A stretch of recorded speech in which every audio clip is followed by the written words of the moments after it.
Yo, Nakama, how is it going? It's your boy Cozy coming at you with the second episode of Cardboard Cafe. And I got to tell you, I'm kind of excited to talk about this one because it's been something that's been running through my mind lately in terms of not just my gameplay, but seeing everybody in my local scene and hearing stuff that's going on in Vegas with some of the folks that I've been talking to on the side. It's just the idea and the concept of what is preventing me from improving. And I've hit that brick wall a ton of times, and a lot of people have hit that brick wall when they're playing trading card games, whether it's One Piece, Union Arena, Magic the Gathering, Pokemon. You name the card game, anybody's hit this wall. And I kind of want to explore some of the things that I've kind of thought about when having this type of conversation and really just driving home the idea of why am I not improving? Like, what are some things that I've noticed from not just myself, but everybody else around me that contributes to this sense of what is happening to prevent me, from hitting the next level of performance or stopping me from winning a local or what is really happening to stagnate my growth. And in this episode, we're going to explore a couple of them, talk about them a little bit, and then keep this conversation going down in the comments below. So, without further ado, let's hop into the first one. Welcome back, you guys. And I just got to say, we're going to go through these kind of conversationally, if I would probably say is the case, but in no particular order. There's no order preference of like, this is the biggest one, this is the smallest one. No. This is just stuff that I've kind of noticed going through, I guess, the proverbial blender is what you would probably call this, right? And the first one is people just stop reviewing their games. Like, one of the biggest differences between average players and really strong players is what happens after a loss. Like, what do people feel happens when they lose? And a lot of people, when they lose a game, they'll just say, oh, I got unlucky, or oh, they top decked the perfect card, the triggers off of life were crazy, or they pulled the counter spell that they needed, or whatever the case is. Like, this matchup is impossible is another one. It's just some of it is true. And that's the thing with trading card games, right? Is there's this element of RNG and luck that's always going to be present. And the biggest thing that we want to say is strong players accept that there are some things out of their control, but they ask a very, very specific question after they lose a game. What could I have done differently?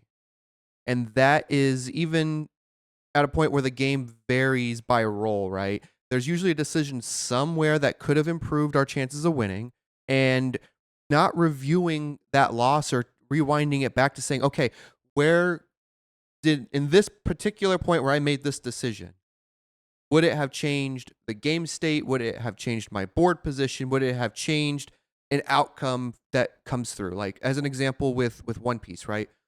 If I choose to swing at a character instead of life, and I switch that option around, I swing life instead of the board, does that change a proverbial outcome of, oh, do they give cards in hand for counter now? Do they take the life? Like, what is the next decision process in the tree, and kind of work it that way retroactively? A lot of strong players look at that potential outcome as well, not only when they're going through their lines of play trying to make the first choice, but after that choice is made and the game is over, they'll go back and look and say, what if I did this differently? And that is the first step of improvement, is admitting that there is a room for growth. And the biggest thing we've got to challenge and tackle is accepting the fact that we're not perfect and there is a place to grow. And a lot of times it may just be ego. A lot of times it may be self-confidence issues. But either way, we got to start reviewing our games to get better, people. The second one that I did notice, and it's something I'm absolutely 100% guilty of, and I do it every single set, and I can't stop. And that's people changing their decks way too often. And I mean, don't get me wrong, right? When a new set comes out, or some new crazy tech comes out for an older deck, we're all going to change our deck up a little bit here and there. But looking at One Piece specifically, right, and using me as the proverbial example, when a new set comes out, I'm playing the new leaders. Whether I was doing really, really good with one leader from a previous set or an older leader from a very, very old set, ultimately, like, I'm gonna change it up. And I'm that person that will play 3 or 4 decks a set and keep hopping it back and forth.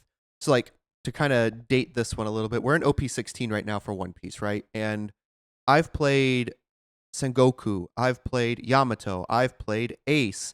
I'm working on building like a Sakazuki deck to counteract the meta. I'm in the middle of working to build what Red Blue Vivi might look like. Like I am doing so many different decks and I'm not really honing my skills on one of them to really like navigate through the meta and be more precise, right? And like looking at it from a general and more broad sense, right, is most people will switch decks before they even learn their current one. So whether that is the new set or a regional is won by a totally different leader and then they net deck it. New video from YouTube drops, which by the way, I'll be dropping some deck tech videos here probably throughout the rest of the month too, and going forward with every new leader. But you know, don't worry about that part. And then just magically everybody starts changing their deck lists up. And the core problem to all of it, right, is that mastery takes time and it takes the ability to really hone that skill craft, right? A deck can be easy to learn, but hard to master. A deck could be very hard to learn, but easy to master once you understand the core mechanics and the basics of it. But you don't truly understand a deck after 3, 4, 5, 10, 20 games. You don't even understand it after 30 games. The player who consistently improves are usually the players that stay with that deck throughout the entire lifespan that they want to carry it through, right? Whether it's a whole set where they're just navigating through it, then they see the spoilers coming out for the next set and start looking at potential options for, okay, this card does this to my deck, or this card will do this to counter what I'm doing. And really understanding how it works. Because once you understand the ins and outs of what your specific can and cannot do, you're going to be golden and you're going to be just fine. A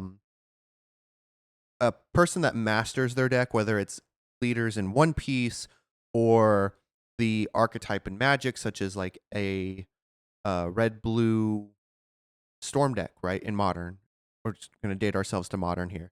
You're going to understand your lines. You're going to understand your outs. You're going to understand how your deck is going to win, and you're going to understand how your deck can get stalled and what your obstacles are and how to navigate around them. You're going to find those ways the deck will work and be flexible. And then you're going to find ways that the deck just can't be flexible. And once you hit that roadblock, you're going to have to change either your entire game plan or you're going to have to just admit the fact that you're kind of at a roadblock and just hope for the best.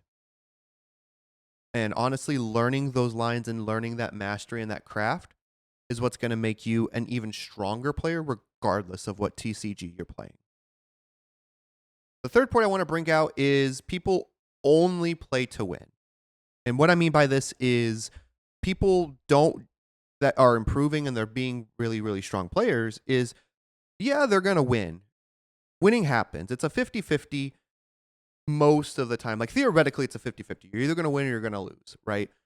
Now, being matchup specific, that percentage changes based upon a couple of different factors. Like with One Piece, it's your 50-50 turns into like a 60-40 if you're going first. It's going to change into a 35 percent win chance if you go against a specific leader. Like there's a whole lot of different variables that happen, but at the core fundamental, the moment you sit down at a table, you automatically have a 50% chance of winning.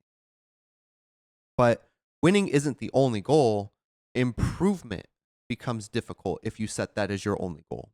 So every game should have that secondary objective of practicing your sequences, of learning lines of play that aren't generally the well-known lines of play in your deck, right? If I top deck a specific card, I know what line of play I'm going to do. Or, I have this combo in my hand. So like with Black Yamato, if I have the Momonosuke and the Shinobu, I'm going to use the Momonosuke combo. Okay, well, if I don't have one of those in my hand, but I have the Rebecca, I can and I have the Rebecca and the Momo in my hand, and I have a Shinobu and Trash, then I can kind of extend that play line, get 2 blockers instead of the 1 with the 9-drop Momonosuke. So learning how to improve through practicing your sequences is a big thing that comes from the One Piece card game in general. Same thing with every other TCG that I've kind of experienced is if you are only playing to win and you're learning the things that will make you win, you're not going to improve once you start hitting that proverbial roadblock of that line is not going to work. That combo doesn't work in this situation. So practicing for sequences and more or less limit testing, right? I'm going into this game to limit test my deck to see what it's going to take to win. Winning is still going to be the primary objective here, but using that secondary objective of learning the limits of this deck, learning the limits of this leader, and finding the way to achieve that victory should always be a secondary objective and a very present secondary objective, not one that you say is an objective and just is kind of existing and off to the wayside. No, you need to be proactively pursuing that secondary objective, or even in some cases, you make that your primary objective to limit test, and winning and losing becomes that secondary. And that becomes the result of what you're practicing and what you're inherently trying to do. Of course, number 4, I got to say, man, people just don't leave their comfort zones. Like, I've seen somebody play the same deck since it came out. And granted, it's been very successful for them in a one vacuum scenario, right? Where it's red green chopper. This man loves red green chopper. Well, I mean, he loves pretty much anything chopper, and he always limits tests that deck. He's a very good example of what not like, I wouldn't necessarily call him a one trick, right? I would probably lean more towards it being um like he just loves the deck and he wants to limit test it, and he's going to be a master of that deck in the format, right? But the idea of like leaving that comfort zone is what I'm really aiming to talk about here. If we're not broadening our skill set, right?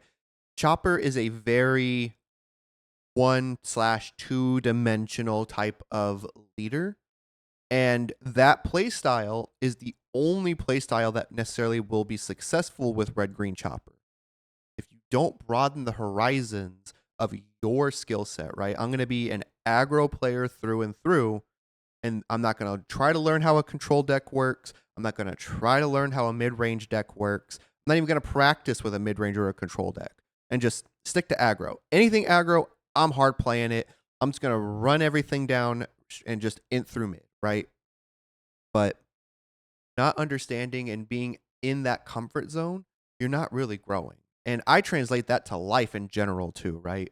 It's the ultimate factor of when you aren't broadening your comfort zone and you're just staying in it, you're not growing, you're not developing in life.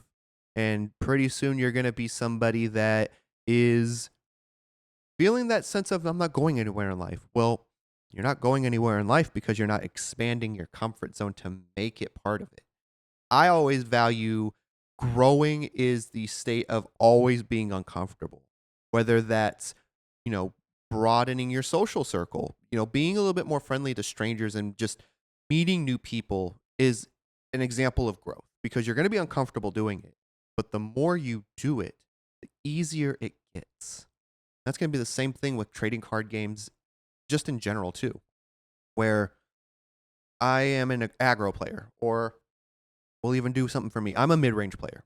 I like playing mid range decks because I value the idea of being a little bit controlly, but also being able to like turn that dial to a 10 and just go all out aggressive when I need to or when I want to, and really just put pressure on the opponent. I love playing mid range decks. But if I don't know how aggro players play, I can't turn that dial to a 10 and go all out without facing major consequences from opponents that can capitalize on a mistake that I make during that process. And conversely, I can't be a more of a control-y type. I'm going to slow the game down to change it to my pace if I don't know how control players play. So learning that skill set of, okay, I need to slow this game down. How do I do it? And I am uncomfortable doing it on a mid-range deck because I don't know how. Well, eventually I'm going to learn the line of play that says, okay, this is how I can slow the game down in this game state. And it becomes easier. My comfort zone then changes to incorporate that skill into my deck. And on the other side, I don't know when to swing. Okay, well, here's how an aggro player swings in these types of scenarios. What cards do I have on my board as a game state that's going to kind of replicate that idea and that overall type of feeling? I would probably say is the right word. Feeling would be the right word we're going to use here. And replicate that. It's going to be very uncomfortable. I'm going to lose games this way because I'm not comfortable doing it or I'm not doing it the right way. But eventually I get comfortable doing it and I'm just going to drive home win after win after win. But I learned something new to be improving. And a lot of times being in a comfort zone also has to do with ego. I'm the best player at ba ba ba ba. Okay. I know I'm not. So one thing that would probably help is if I get coaching. Like, help me be a better player by going to a better player and saying, hey, what am I doing wrong here? And getting that coaching and just kind of putting myself in a humble position will also help get us to a point where we are improving just in general as a whole. Because I could also put perspective into my coach and say, well, what if we did it this way? And it's something they never even noticed, right? And really building that skill set with your coach is something that's really, really good. And I don't see a lot of players doing it. And I would wholeheartedly take advantage of it. Once I become a better player, I'm definitely going to be coaching new players too. So that way they can improve on a faster scale than me. And who knows, maybe they will be better than me and we can trade coaching tips or we can become practice partners and we both grow together. Either way, we got to drive home the idea of being in a comfort zone is not the best way to do this and wanting to improve as a TCG player. And so my final thoughts, right? To summarize it all, One Piece players, Magic the Gathering players, whatever card game player you are, it's just sometimes people stop improving, and it's whether they stop challenging themselves, they look at the wrong perspective of things, letting their ego and their pride get in the way. A lot of these factors come into play when not improving, and players just got to learn how to kind of explore other avenues and be comfortable with being uncomfortable or learning to stick something out regardless of the outcome initially. Like, stick with a deck. Learn the deck. Play the deck. Don't let your ego and your pride get in the way, man. Like, just get the coaching, get the help, and let learning be an additional objective to you outside of just winning or losing. But question of the week for you guys, though, I want to hear it out in the comments below from the cult. What's the biggest thing holding you back from improving, or what do you think is holding you back from improving? Do you think it's your mindset? Do you think it's your deck choice? Do you think it's the way you practice? Anything? The gods just have it out against you, man, that you just cannot win a game? Like, let me know down in the comments below, and I'll be happy to answer them or even show them up on future episodes of Cardboard Cafe. Until next time, Nakama, I want you guys to keep learning. I want you guys to keep improving and chase that next level. And I'll catch you guys in the next one. Peace and love, y'all. Thanks for riding with the vibe. Cozy games every time. Pulling leaders, making plays on the line. Sailing through the grand line, strategy refined. Catch your next match, stay locked in the